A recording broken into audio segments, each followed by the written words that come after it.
Terima kasih Anda masih bersama kami. Bagi Anda yang baru saja bergabung, kami hadirkan kembali 3 berita utama hari ini. Seorang santri dianiaya oleh tenaga pengajar. Korban dipukul sebanyak 3 kali pada bagian wajah. Akibat kemarau panjang, lahan pohon karet mengering. Sejumlah petani karet mengalami penurunan pendapatan. Kebakaran lahan di Ogan Ilir tak kunjung usai. Kali ini api membakar lahan seluas 2 hektar.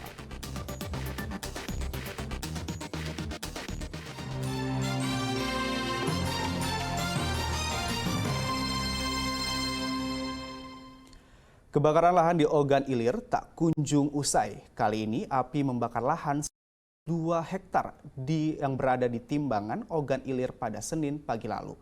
Api diduga berasal dari sisa kebakaran lahan yang belum sepenuhnya padam. Kebakaran lahan kembali terjadi di wilayah Indralaya Ogan Ilir pada Senin pagi lalu. Tebalnya asap akibat kebakaran, petugas Satgas Karhutla Ogan Ilir kesulitan mendekati titik api sebab tebalnya asap membuat mata perih dan sesak nafas. Kebakaran lahan kali ini membakar lahan seluas 2 hektar. Api baru dapat dipadamkan petugas setelah mengarahkan personel tambahan 2 unit mobil damkar. Diduga api berasal dari sisa kebakaran lahan yang belum sepenuhnya padam. Awalnya dari tadi Ceko kemarin. Dari Ceko. Waktu jam 4 jam 5 dan masuk ke sini, terus ada ranting mungkin masuk ke pemukiman. Kesulitan di lapangan untuk memadamkan gimana, Pak? Apa kesulitannya? Asam. Kalau kondisi air gimana, Pak? Aman. Aman. Ini ada kolam kan, minta kolam warga kan. Sama kolam kita kemarin tambahin. Kebakaran lahan di sejumlah wilayah Ogan Ilir sampai saat ini tak kunjung padam. Meski petugas sudah dikerahkan, namun api kerap bermunculan di sejumlah titik. Berdasarkan data BPBD, luas lahan yang terbakar di Ogan Ilir telah mencapai 900 hektar. Dedi Irwansyah melaporkan dari Ogan Ilir. Kabut asap akibat kebakaran lahan kembali menyelimuti wilayah Indralaya Ogan Ilir. Pekatnya kabut membuat jarak pandang sangat terbatas, termasuk di ruas jalan tol Palembang Indralaya. Meski kualitas udara buruk, masih banyak warga yang tidak memakai masker. Kabut asap akibat kebakaran lahan kembali menyelimuti wilayah Indralaya Ogan Ilir pada Minggu pagi. Tebalnya kabut asap membuat jarak pandang menjadi terganggu, termasuk ruas jalan tol Palembang Indralaya, sehingga para pengendara harus sangat berhati-hati saat melintas. Ini sangat mengganggu karena sudah mulai terasa panas dan panas. Pedih kok, masa pedih.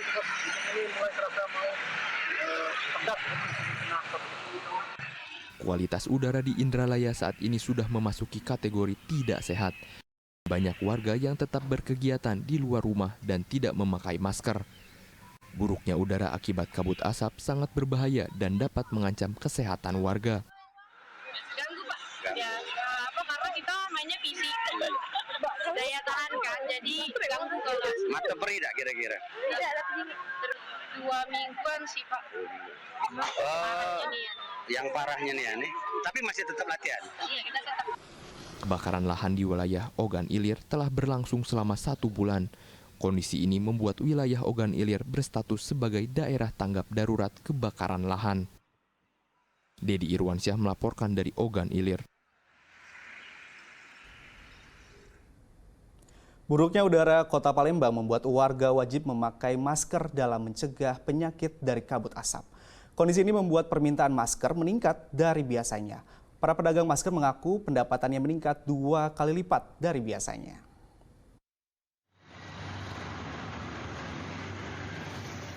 Buruknya kualitas udara Kota Palembang akibat kebakaran lahan di sejumlah wilayah Provinsi Sumatera Utara membuat warga wajib memakai masker dalam mencegah penyakit dari kabut asap. Hal ini membuat permintaan akan masker meningkat dari biasanya.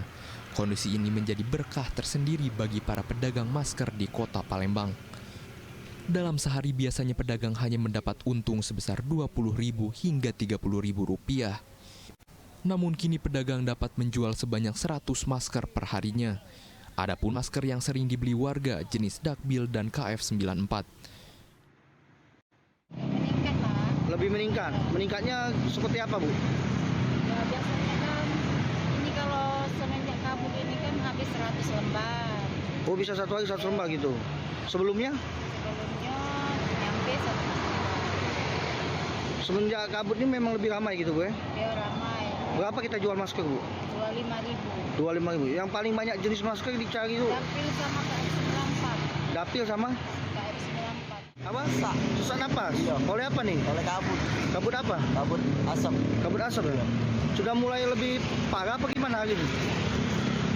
Ketinggalannya lebih parah. Lebih parah hari ini ya? Oh, jadi agak tebal. Jadi kita pakai masker gitu? Sesak nafas. Susah napas gitu. Meski dagangan mereka laris, para pedagang tetap berharap kondisi kabut asap dapat segera berakhir. Sebab kabut asap yang ditimbulkan akibat kebakaran lahan dapat mengancam kesehatan dan mengganggu aktivitas warga. Dedi Irwansyah melaporkan dari Kota Palembang. Oh, ini yang dapil ya?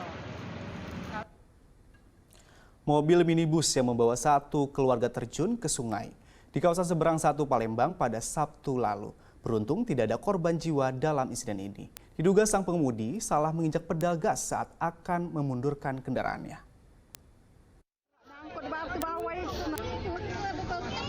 Warga beramai-ramai berupaya mengevakuasi sebuah mobil minibus yang terjun ke sungai di kawasan Jalan Kedukan, Palembang pada Sabtu lalu. Mobil bermuatan 3 penumpang ini hendak menghadiri acara pernikahan namun mengalami kecelakaan tunggal. Jatuhnya minibus mengejutkan warga sekitar. Kejadian berawal ketika pengemudi hendak mundur berbelok arah, diduga salah menginjak pedal gas dan hilang kendali sehingga mobil meluncur terjun ke dalam sungai.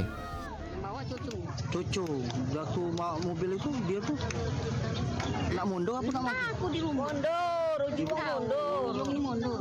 Mundur. Tiba-tiba sudah masuk sini, Bu. Yo kan Ada penumpang, Bu? Nah, Ada uang berapa, Bu, dalam mobil? anak beranaknya. Uang berapa, Bu? Tapi Selamat semua, Bu ya. Tidak ada luka gitu, Bu. Jadi Kejadian ini sempat menjadi tontonan warga sekitar. Tidak ada korban jiwa dalam kejadian ini. Mobil dapat dievakuasi setelah warga bergotong royong selama 3 jam. Dedi Irwansyah melaporkan dari Kota Palembang. Sebanyak 21 halte bus Transmusi di Kota Palembang akan dirobohkan oleh pemerintah. Halte yang dirobohkan dinilai tidak layak pakai dan kondisinya sudah rusak. Langkah ini dilakukan pemerintah agar wajah Kota Palembang tidak terlihat kumuh.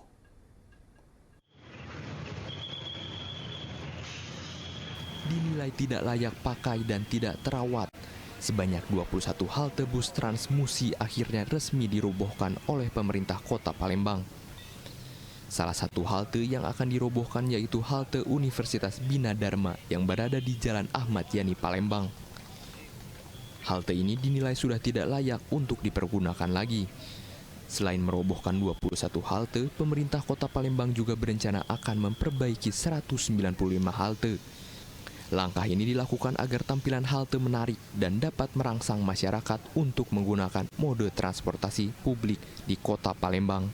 Selain itu, perbaikan halte ini bertujuan untuk mempercantik wajah Kota Palembang. Kemarin salah satu tampilan dan wajah kota adalah yang berkaitan dengan masalah halte. Untuk itu diinisiasi oleh Dinas Perhubungan Kota Palembang, ada 216 halte dan saya minta yang tidak layak pakai untuk segera dihapuskan. Ada total 21 halte yang saya minta dihapuskan, yang selebihnya kita adakan perbaikan. Dan saya minta dipercantik, diperindah sehingga tampilan wajah Kota Palembang lebih menarik. Perbaikan halte akan dilakukan hingga 1 depan ke depan. Nantinya halte yang telah diperbaiki akan dilengkapi dengan beberapa fasilitas baru untuk memberikan kenyamanan bagi pengguna transportasi umum di Kota Palembang. Dedi Irwansyah melaporkan dari Kota Palembang.